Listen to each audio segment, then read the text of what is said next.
You look down. All right, so I brought in both of the pump systems. So, like I said, the big bore system, it's got the fuel pump. This is one of the old systems that doesn't have the adjustable high end. Backside is, if you can only remember one thing, remember low end. So it's the low end pressure regulator, and then the high end metering orifice. So engine driven, comes in through, into the pump, goes through the pump. Actually, sorry, comes in here. First thing it hits is the swirl chamber into the pump. It's either going to go out or bypass. Goes to the fuel control unit. It's either going to, comes in the fuel control unit because it comes in next to the screen. That goes through the screen. That's rather, and I'll say scream every time, see if anyone notices. Goes to the screen. If it's an idle cutoff, then it's going to go back to the pump. Back to the pump. Pump pumps it around, comes back in, goes through here. If it's not an idle cutoff, it's going to go through here, through the main metering jet, off to the throttle valve side, and out to the not flow divider. Manifold valve. Since I don't have all of it, you can't see how it connects together. But if it's the other style, then it's got the low end, high end adjustment, and the mixture control built into this. So fuel comes in, first thing it's going to hit is the swirl chamber, swirls around. What is this one going to? Back to the tank, goes through the pump, either recirculates, goes through the mixture control, and then out to the manifold valve. No, throttle. Goes out to the throttle body, where it comes into the throttle body, right here. Then it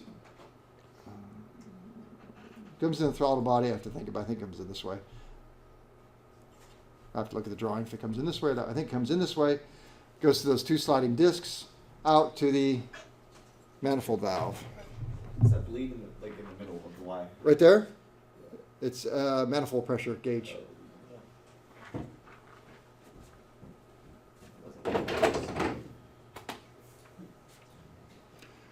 All right, let's see what we can think about here. Beautiful drawing. Fuel pump. So we had the fuel pump.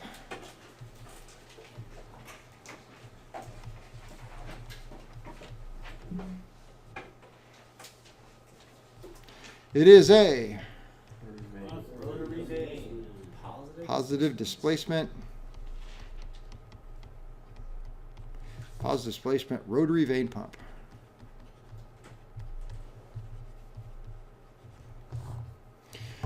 What drives it?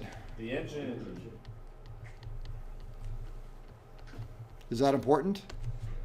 Could I rig up an electric motor to run it instead? Do you sync with the RPM of the engine? No. Right, because it has to be what? Sync with the RPM. Has to be in sync with the engine RPM or it doesn't work well. That's what you're thinking? Let's see, the operation. Operation fuel enters the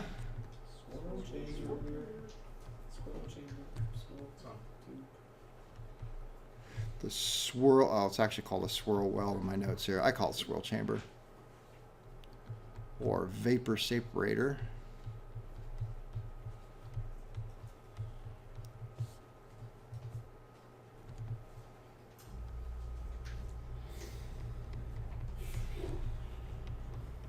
Swirling of fuel allows vapors to separate or causes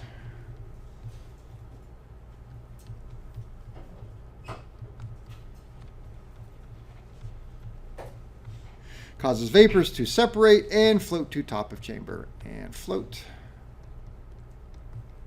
to top of chamber.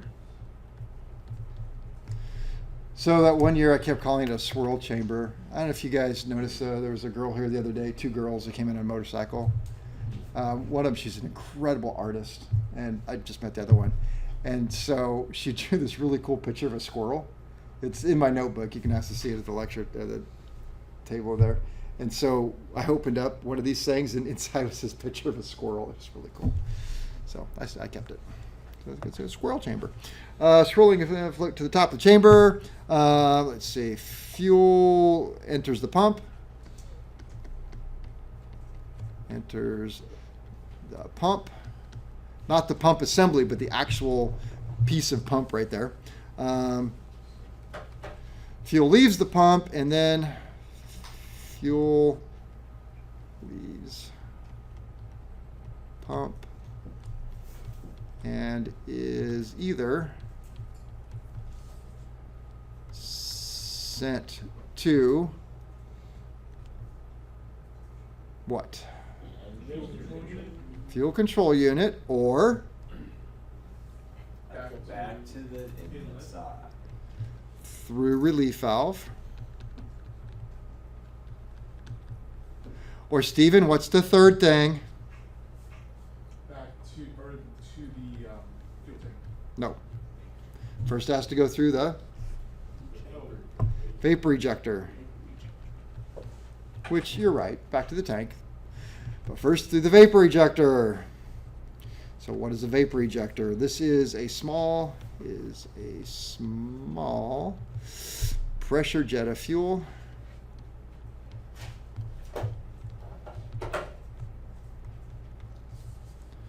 Which feeds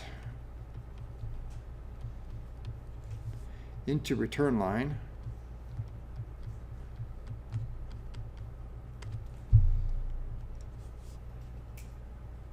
And small pressure jet of fuel, which feeds into return line. Let's put back to tank. Back to tank. So that little pressure ejector thing fits in this little cap right here.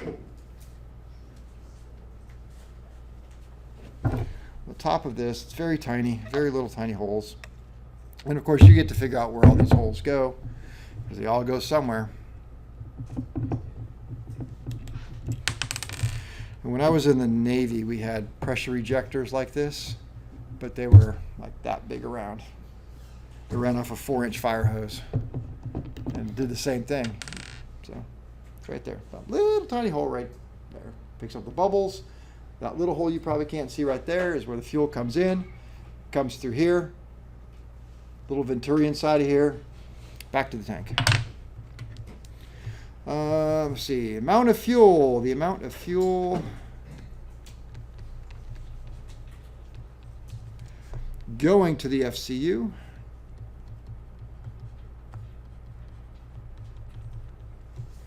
is dependent on what? Fuel being returned. Dependent on the size of the return path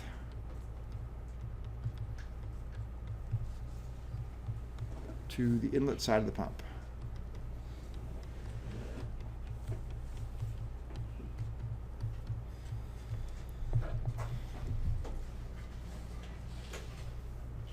The amount of fuel going to the fuel control units depends on the size of the return path to the inlet side of the pump. If the size of the return path to the inlet side of the pump is smaller, then more fuel to the FCU. Oh, I got one guy with me. The bigger the return path, then the less fuel is going back. So I've got, my engine, and I'm just going to hot rod it out. And so I open up the pump, and I'm like, look at that. There's this little orifice right here. That must be like the main metering jet. If I open that thing up, I'm really going to get some fuel to this engine. Right? No. Why not? Because you just left I just gave it a return path that's much bigger, and it's like, I don't get it. I opened up the orifice right there, and now I'm not getting any fuel. What gives? That's the movie from yesterday. the smaller the return.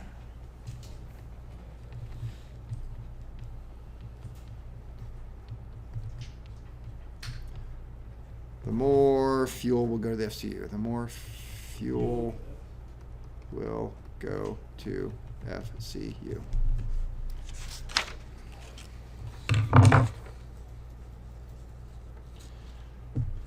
How many adjustments are there in this system? 4. How many of them can you touch? 2. Do not mess with the other ones.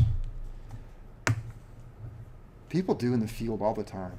And then they get an engine that will not run well at all. I was talking to a pilot the other day who said, man, I used to love that plane right there, and I used to fly it all the time until somebody decided that they wanted to adjust the fuel control unit. And he said, now I can't fly it anymore because one engine runs okay and the other one runs like crap. So I talked to the mechanic. I said, hey, the pilot says that it doesn't run very well since you messed with the fuel control unit. Did you put calibrated gauges on and do it right? Oh, yeah, I did. But, well, I guess I'll just go and do what I did since it ran better before. Okay. How's that log entry going to look? Log entry. Fix the fix. Yeah, I fixed the fix. Attempted troubleshooting. Troubleshooting failed, reverting to original condition. Can you write that down for me? I have to say that again. What was it again? So, attempted troubleshooting. Troubleshooting failed. Returning to original position. Or condition. Yes, returning to additional condition. That sounds a little bit to what happens. So at that point, you elect to just not put a log entry in. Oh, Troubleshooting failed, it does fuck it up. yeah. At idle. Well, I don't want to get ahead of myself, but I'll cover it again. It's one of those things I feel like I could cover 6 or 7 times to get everybody to do on the same page. How would I adjust the idle mixture? I got to pick the right one. Want to pick this one? I'll pick this one. How do I adjust the idle speed? We'll go something easy. How do I adjust the idle speed on this particular system? There is a screw at the end of this arrow. And what do you think that screw does when I screw it in? It adjusts the idle speed. How? The throttle plate. What about, you can't just say throttle plate. The throttle plate does something and something happens. It's just like a carburetor. All the stop screw does is stop where the butterfly is. If you want it to idle faster, you screw it so the butterfly opens more. If you want it to not idle as fast, you screw it till the butterfly plate goes. Okay, what have we seen that before? Everything ever. Everything we've touched so far in here? Yeah. So it's the exact same thing. It does not change whatsoever. How do we adjust the idle mixture? With that screw, which adjusts the relationship between this arm and this arm. How do I know if I have adjusted the idle mixture correctly?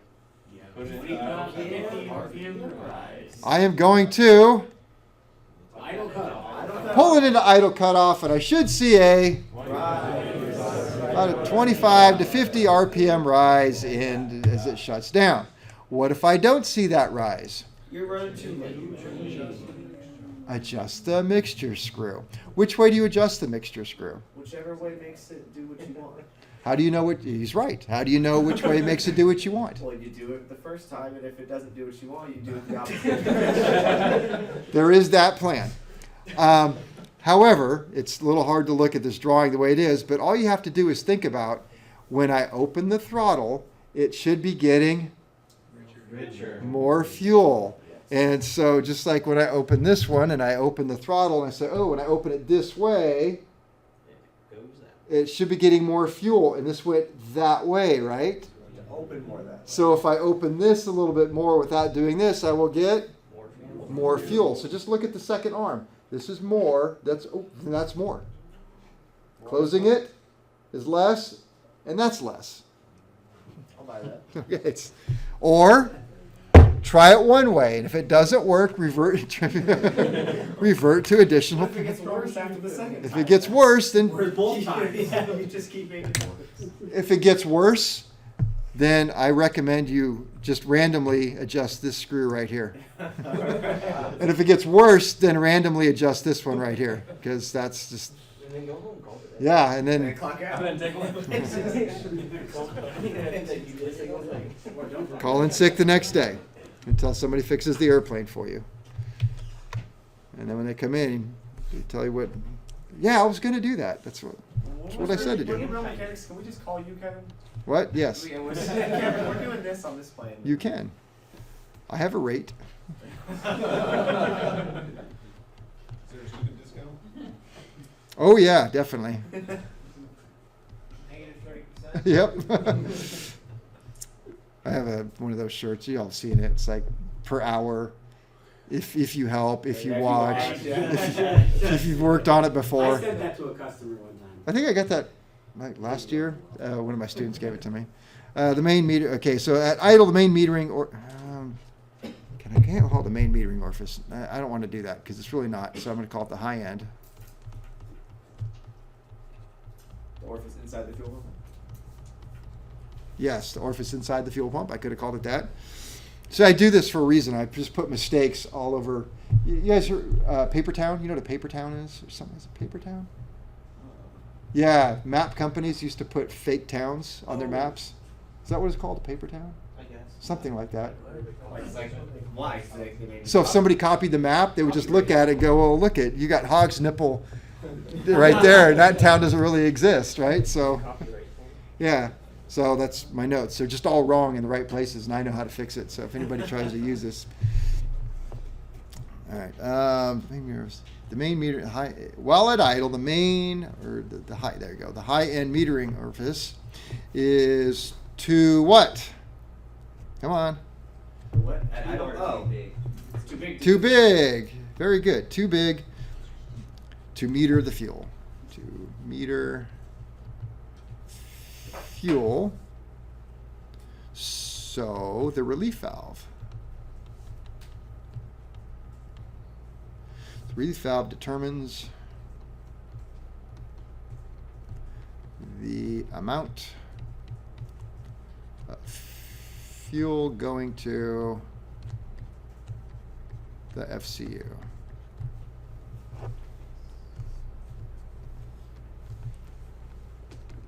This is also called the low pressure adjustment.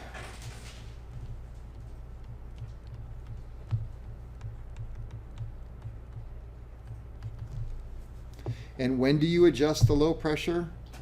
Adjust. Do not touch it. Cusco says, No touchy. no touchy. Well, I don't want you to think that you're not supposed to. Continental actually says somewhere that this system should be adjusted every environmental change, I think is their words exactly. With the right tools. So when would we see an environmental change? Different. Seasons change. Yeah, so that would be what, 4 times a year, 2 times a year? Sure. Well, yeah, or you move the airplane. Yeah. Or climate change. Climate change. Whenever Greta, whatever her name is, tells you to do it. What? Well, you said you couldn't get that tool, but what did I can't find it. Why hasn't Continental? I don't know, but if they did, it would probably be $20,000. Well, some shops got it. Somebody's got it. I mean, there's a lot of. Everyone's just kind of bullshitting it until they get it right. Well, you notice that in their service bulletin, they don't show it. They just show 2 calibrated gauges. Oh, that's true. And you have to follow the service rules. So you can't use that. But I think it does tell you somewhere too you can, Well, then you but you can do this in lieu of. So $2,000 of just somebody's. I just looked at scales, and they were $15,000 for aircraft scales. That's a lot of money, huh?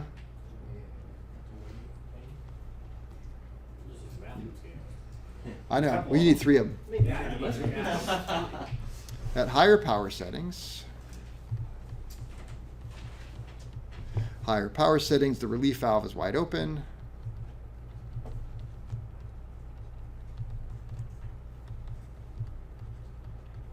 Is wide open. the relief valve is, no, I don't want to say wide open, is open wider than the high end orifice. There we go. So the orifice does the metering.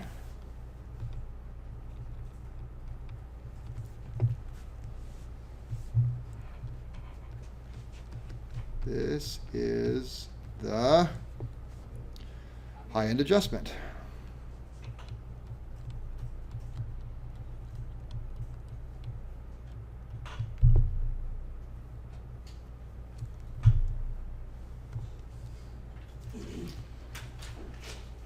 Since the pump is a constant displacement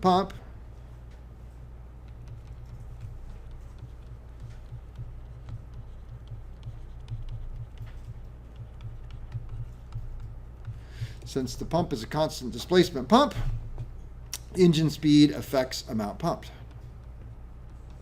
Engine speed affects amount of fuel pumped. In other words, the faster you turn the engine, the more fuel pumps. The slower you turn the engine, the less fuel pumps. Well, that just works out real convenient, since the more faster we turn the engine, the more fuel we need. So, lucky for them. So, now I get it. I got a question. Yes. So you have a constant speed prop. So I guess the RPM wouldn't change, but your manifold pressure, you could change your manifold pressure. Yes, you can. So then if it's pumping the same amount per RPM, Mm-hmm. and your RPM stays the same, but you increase or decrease manifold pressure, you still have the same amount of fuel? See, this is why I don't like you. No, I'm just kidding. That's actually a really good thought. That's very astute that you thought about that. So, because you're not going to see this system in a fixed pitch propeller. This is just too complicated and too expensive for 150. Although they did make it for the A65s, so, and C85s, but an Excello system, it was different. Anyway, so you're not going to see this system. So you get into this in the, well, anyway.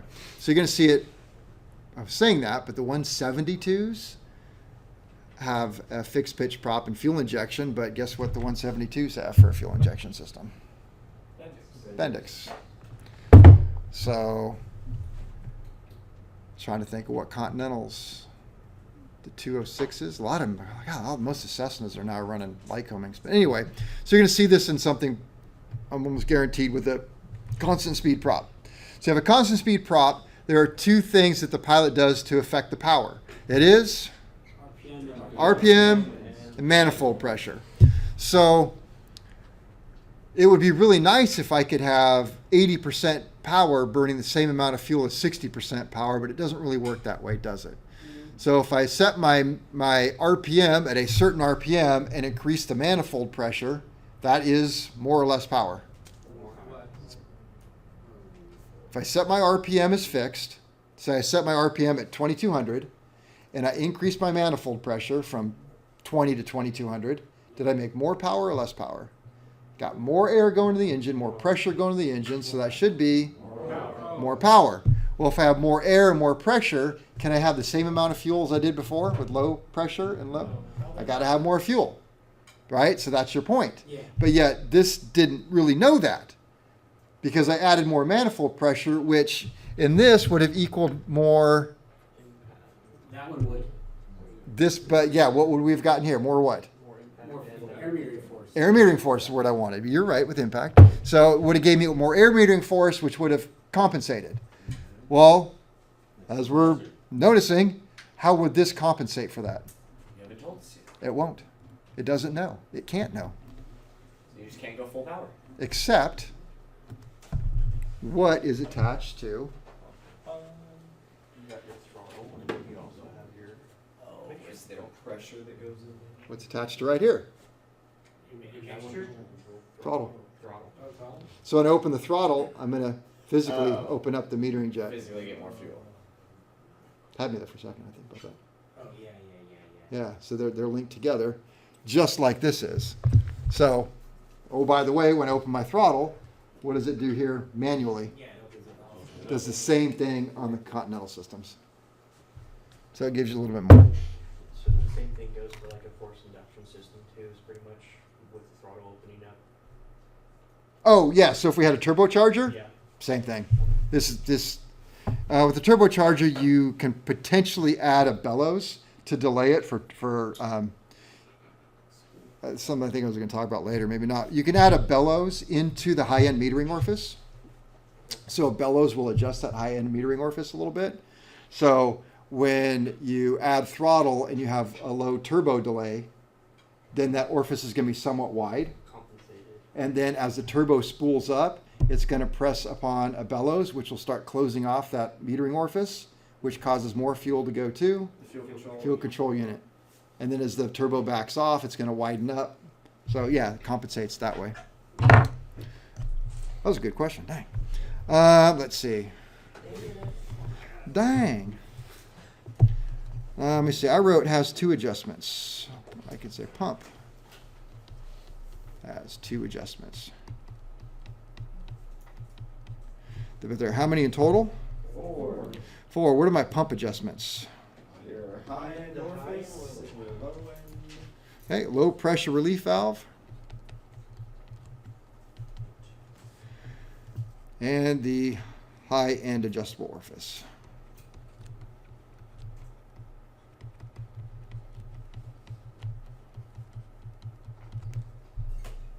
Low pressure is at low RPM. Fuel is controlled by the relief valve. High end, above idle, the relief valve is open, so wide open, so fuel doesn't have an effect on it. So it flows through the adjustable orifice. Obviously, the pump provides more fuel than needed. So a return is necessary.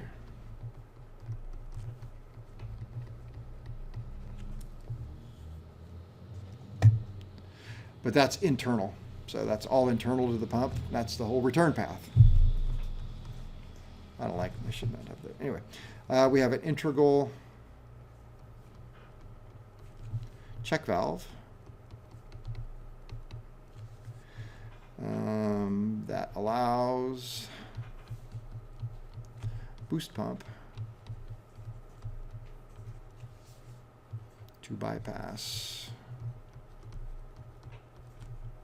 engine driven pump. Why do I want a check valve that allows the boost pump to bypass the engine driven pump? Because of low speeds, the engine pump doesn't produce anything. So when am I going to use that? Starting. And And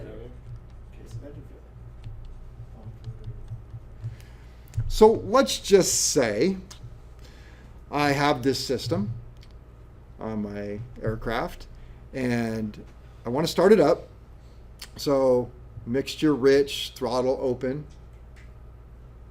engine's not running, hit the boost pump. What should I see on the instrument panel? lights. You should see the gallons per hour start to go up. Yep, gallons per hour starts to climb. Then we're going to shut down the boost pump.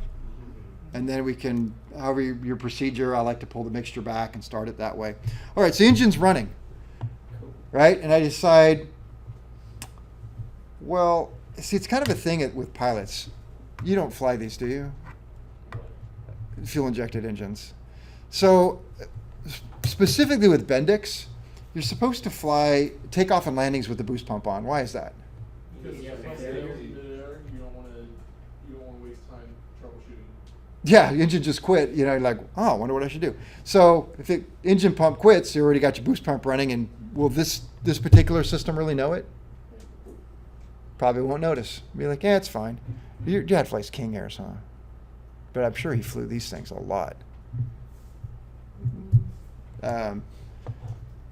Mostly did turbine. Mostly. Yeah. It's been a while. Yeah, I have not flown this particular system, so I don't know the POH system on this one. But the point I wanted to make is, all right, so now we've got the Continental system, and I'm sitting there idling, and I decide, hey, I'm going to hit my boost pump. They usually have a 2-speed pump. I'm going to hit it on high. What do you think's going to happen? It might overcome the what do you call it? It's gonna run. Bypass off? Just put it on high while you're idling. Yeah. Run really rich. Yeah, it'll overcome that bypass. So the question is, when does this bypass right here, when does it actually close? When the engine pump Overcomes overcomes the pressure. When this pressure is higher and presses against it. So if the boost pump is higher, this is going to open. So if I'm sitting there idling and this pump is doing what it's supposed to do and the fuel is recirculating, it's going through the low end metering, low end pressure relief valve, and everything's fine. I'm like, wonder what that button does. And I hit the boost pump on high, and that pressure exceeds what I'm putting out right here in the pump. What's it going to do? Open the bypass, and You can either buy the high-end orifice. it's going to dump a bunch of fuel into here. Now, in theory, this should somewhat work, but it's putting out more fuel than it was designed for at this point. So I'm going to say you're going to get a little more fuel going this way than you actually wanted. So the engine is going to probably die, in my experience. It's gonna overrich for the air mixture. Yep, overrich and die. There's a low speed, so we can click it on low speed, and then it would, Maybe not. then I think it'd probably work on low speed. So I'd be interested to talk to somebody who flies these a lot, what position, because last thing you want to do is, you're setting up for a landing, and so you come down on your downwind, right? You pull your power back, you're like, oh, I just turned my boost pump on, and kill your engine. That would not be a good thing. So, but at the same time, you don't want an engine pump failure on final. So I have to look that up. But At low you speed, know, would it even I think no, I don't think so. I think it'll work on low speed. So I have to look into that. I don't know the actual answer to that. It's something I was thinking about as I'm talking. But let's say that you're flying along at high power setting, right? You're 100% power. You're climbing out, and you have boost pump is not on, and you have a pump failure. What are you going to do? Turn the boost pump on. Turn your boost pump on. How well do you think it's going to work? Better than it will with it off, but probably not real well, because I'm willing to bet this pump here puts out a lot more volume and pressure than your boost pump. And so you, with it wide open throttle, you may be running excessively lean. So what do you need to do as a pilot? Pull back the throttle. Pull back to 75% power. Maybe you can't climb, but you're going to be able to, At least you can get back around. yeah. Not plummet. So if I was going to lose a fuel pump, would I rather have this system or the TCM system? That's it. Yeah, this system I don't think would know it. This is going to take some management on its part. Something I need to look into. But yeah, I know I've had people say, "Oh, you just make sure you run the boost pump when you're take off." I'm like, yeah, I don't think so. Not on this system. You'll know. It'll tell you. I'm like, hey, I don't like that. I will just quit working. Let's see. For starting, in case of pump failure, got that. Oh. According to some note that I have here, but it's these. Due to design, engine will only operate at about 75% power with boost pump. Boy, I did that. Allergic to that. All right, so due to design, engine will only operate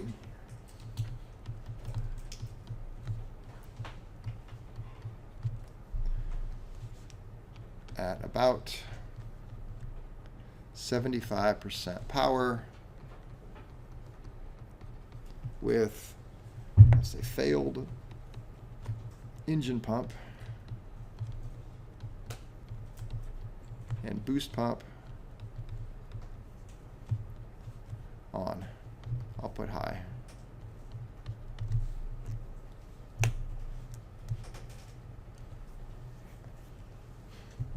Sounds like if they put like a potentiometer on your boost pump with like zones, it might be better. Then you get into a complexity, and then you get into failure points, and Okay. yeah, I know, you're right. Or we could take like a computer controlled thing and redesign the whole thing and just put a manifold pressure sensor and a fuel sensor and let a computer kind of figure out and inject the right, Or put a Stromberg on it. Or take it off, put a Stromberg. Yeah, it's as simple as it gets. All right, fuel control unit. But then what if gravity stops working? That is the problem. If you're dealing with something else. Why am I upside down? No, I'm sorry, fuel air control unit. Which I would call this the fuel air control unit. This casting right here. So I think a better term would be throttle body.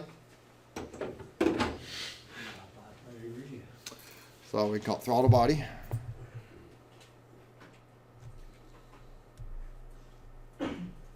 Yeah.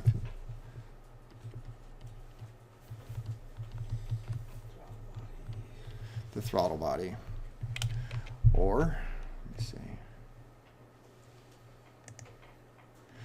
This thing right here. I didn't want to clean it. Looks fine to me. Yeah, okay, good. That's good. All right, let's see. Casting and bore sizes match to engines. So casting and bore size. So one size does not fit all.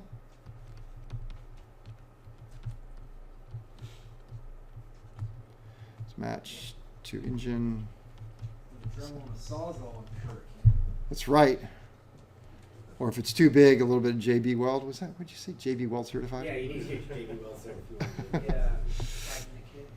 I know a CWI that can use it. Where's the Venturi at? Around. Throttle body, the front bot. Would you have two? One on this side and one on this side? Probably in the middle. Would you put it in the middle? You had 0. What if I didn't have one? What's the Venturi for? Metering air. Or not metering air. We Don't don't need care. it. So we don't need one. You don't need Venturi in this case. Good. There's no Venturi or impact tubes. Weld went in for you. That'd be fine. What do we have there? Just a throttle plate.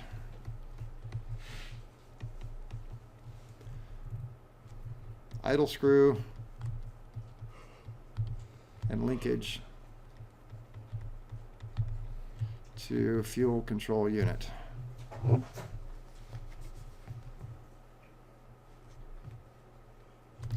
Fuel control unit.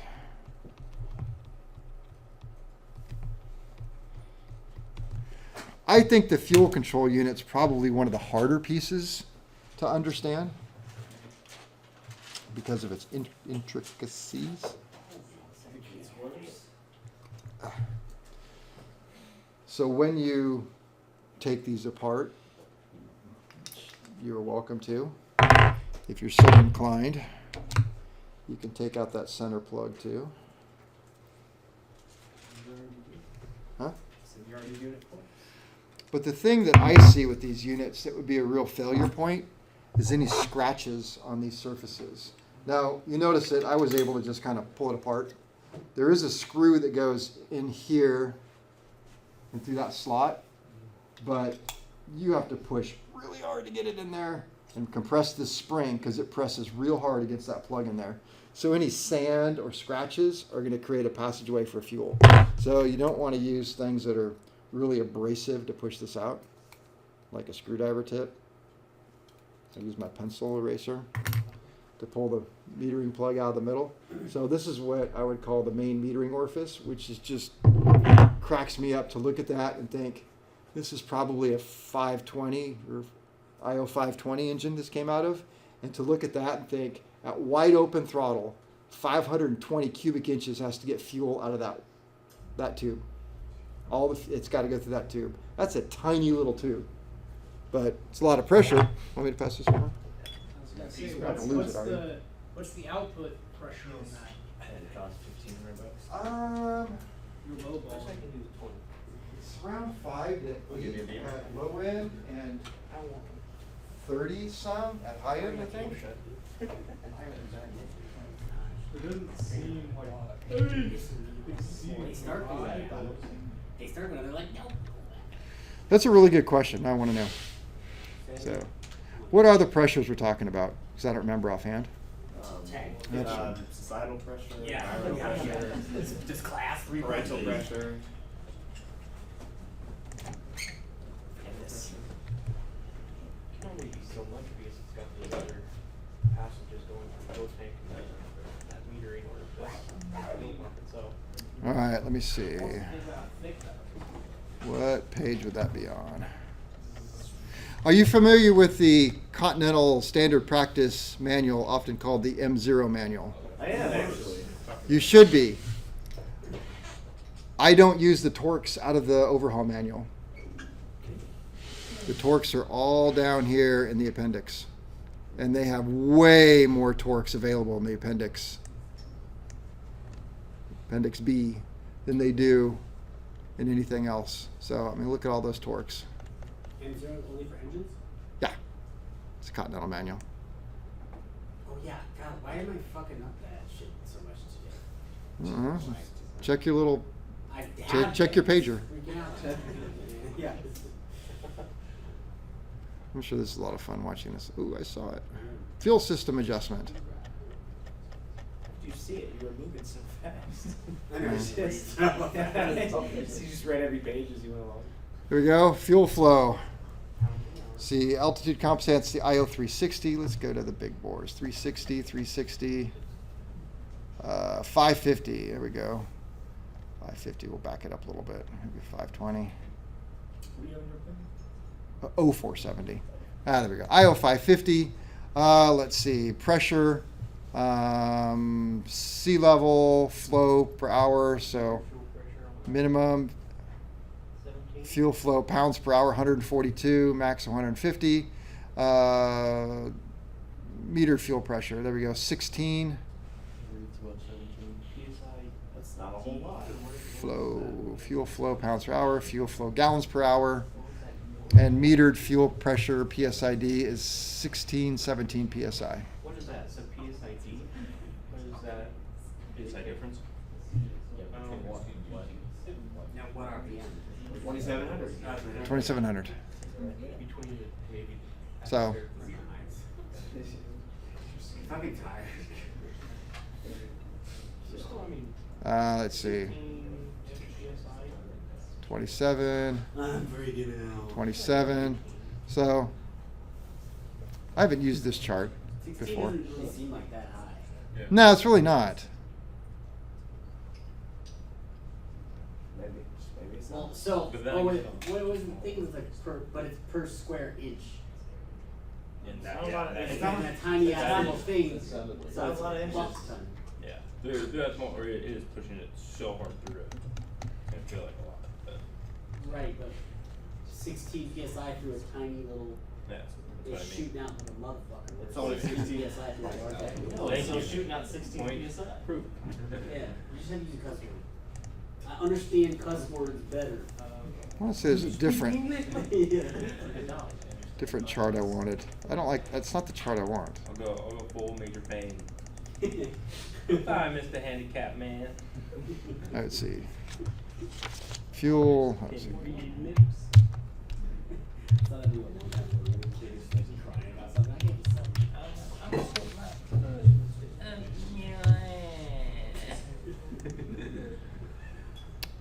That's not helpful. Major pain. Major pain. All right, airworthiness, tools, lubricants, removal, inspection, and service. Fuel injection system specifications. 6-15. 6-15. Make sure that's it.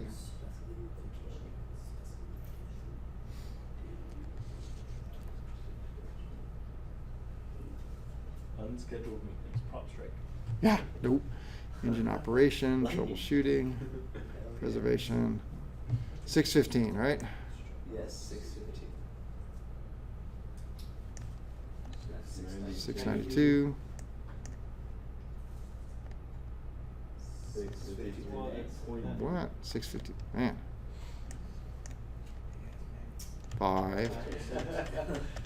Hate that. Close. Explore. How far into the 9. 13, 14, 15. That's what I wanted. I knew the chart looked funny. Okay. Here we go. Here's an IO 520. So that's what I knew was wrong. It was only giving me one pressure. You got to have two. So at 600, we're going to have unmetered pump PSI is 9 to 11, and top end is 29 to 30. So it tells you that other one was not the chart I wanted. So your unmetered, 32. Nozzle PSI. Where am I going to get my nozzle PSI off of? After the manifold? At the manifold. At the manifold. And that's fuel pounds per hour is 136.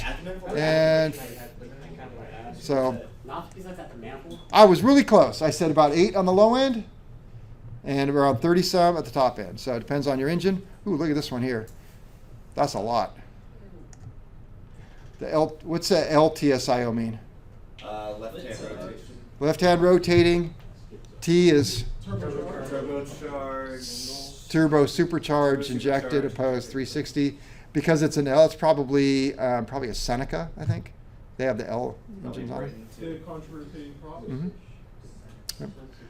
You just said So how come they don't have my engine here? I have an 0470. Why does that not show up on here? I'd be surprising if they had that stat for your Stromberg. Oh, it does.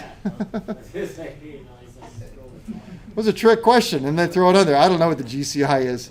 Why should they not have an 0470 on here? Because it's not injected. Because it doesn't have its gravity feed. So it's my pressure. 2 to 3 psi. 3 psi. All right, whatever it takes to get from the Speaking wing of to. that, I think I was looking at planes for sale. There was an 0470 Bonanza that they converted to fuel injection. Nice. So that might be why they put it on. I don't know why they would convert it. Yeah, it'd be the GCI we'd have to look at. But well, there's not much room for a carburetor on that. Oh yeah, there is, because ours has a pressure carb. So I believe there are 182s where they convert to the IOs too. So all right, that's it for tonight. Oh man. So on the cockpit